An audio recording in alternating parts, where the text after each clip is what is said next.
Welcome to my series of videos on my attempt to race the Tour Divide. I had every intentions of racing the Tour Divide. I knew before I even started that I was no threat to the FKT, which is the fastest known time.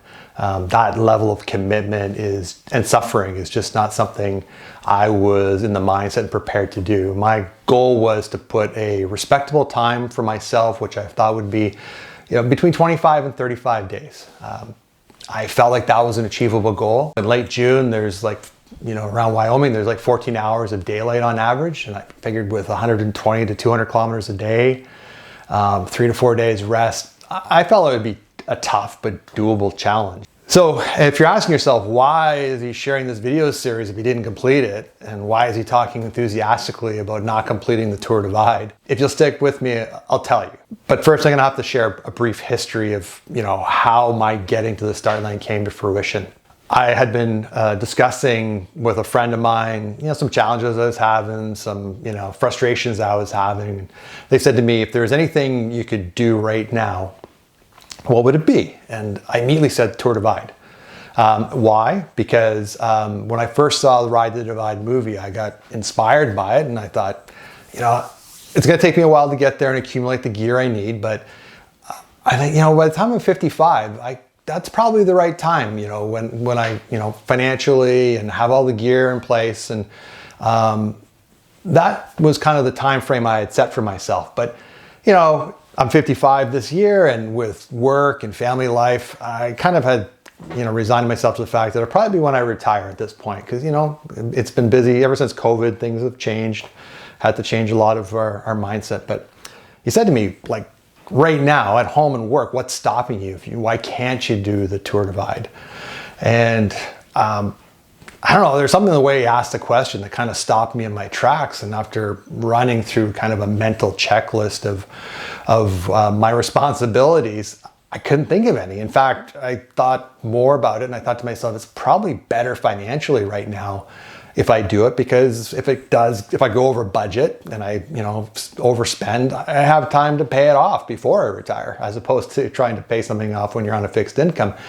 So I said, I think I'm the only one that's stopping me from doing it. So I took a few more days and thought about it. And then I brought up the subject with my wife. She said, yes, you should go for it. And then next I thought about it a few more days, and I went and I spoke to my boss, and I said, hey, how do you feel about me taking, all my vacation in one big chunk in June and July? Because I want to do this event. And he said, you should go for it. He was supportive of it. So I, had the green light from both of them. So I asked my wife one more time how she felt about it. She was still on board. So I sent my letter of intent in, and I began training and acquiring the gear I needed to do the Tour Divide. So that's the history. Now let's talk about what happened. A couple of days after I had sent in my letter of intent to race the Tour Divide, I had lunch with a close friend and told them that I had registered to race the Tour Divide. And I can't remember the question exactly, but maybe it was his body language. But it kind of shook me up for a couple of days, because it really made me challenge myself. Like, why am I really doing this? Kind of consumed me when I was thinking about it. And I know myself well enough, if I go in with the racer's mindset, I'm going to hyper focus on racing, and I'm not going to be in the moment. Riding for me is meditation, right? I get this, get on the bike, and I don't have to worry about bills and, responsibilities back home or at work. I can just ride my bike and pedal.